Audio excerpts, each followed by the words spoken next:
My daughter was a jinx. The first word she ever spoke, as a toddler, was die. No one took it seriously at the time, but the very next day, her grandpa was hit by a truck and killed. When my daughter started kindergarten, her second sentence was, "The snow by the door is red." Her grandma went downstairs for a walk and was instantly killed by a flower pot falling from an upstairs window, staining the white snow crimson. My husband was distraught. He wanted to get rid of our daughter. My daughter then uttered her third sentence, "Daddy, watch out for cars." My husband was terrified, not daring to step out of the house, but he tripped on a toy car in the living room, suffered a brain hemorrhage, and died on the spot. I cried, begging my daughter to shut up, to stop cursing her own family, but her expression remained cold, devoid of any remorse. "Mommy, don't go near fire." I completely broke down. On Christmas Eve, I climbed onto the rooftop. I didn't want to burn to death, so I chose my own way to die. But as I jumped, someone below was setting off fireworks. The brilliant fireworks exploded, hitting me, and I plummeted to my death amidst the shocked screams of onlookers. My daughter stood on the rooftop, watching me, her face utterly expressionless. Even in death, I couldn't understand why the daughter I had cared for so meticulously would curse our entire family. When I opened my eyes again, I was back to the day my daughter first learned to speak. This time, I finally understood what was going on with my daughter's jinx.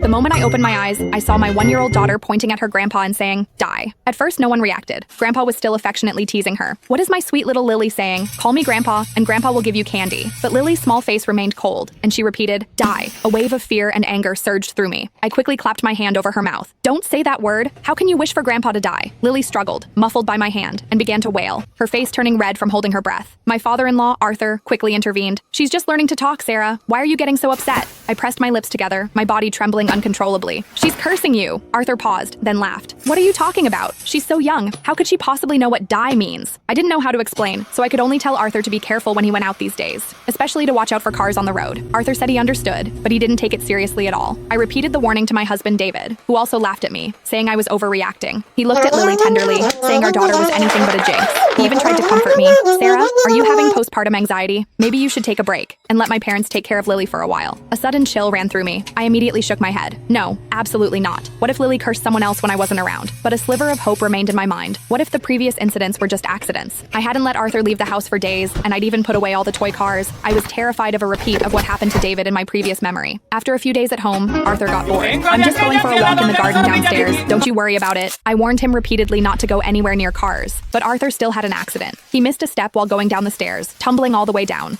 His head landed precisely on a protruding nail. Arthur died on the spot. When the ambulance arrived, they immediately called the funeral home. My mother-in-law, Martha, knelt beside Arthur, sobbing uncontrollably. How could this happen? But her usually kind husband was gone forever, unable to hear her cries. David rushed back from work, his eyes immediately red with tears. Yet, he calmly contacted relatives and friends, preparing Arthur's funeral. I held my innocent daughter, overwhelmed by guilt and self-blame, but Lily remained perfectly innocent, as if nothing had happened. I pinched her cheek, making her look at me. "Lily, tell Mommy, why did you say that word? Why did you have to curse Grandpa?" But my daughter couldn't answer. She cried even harder.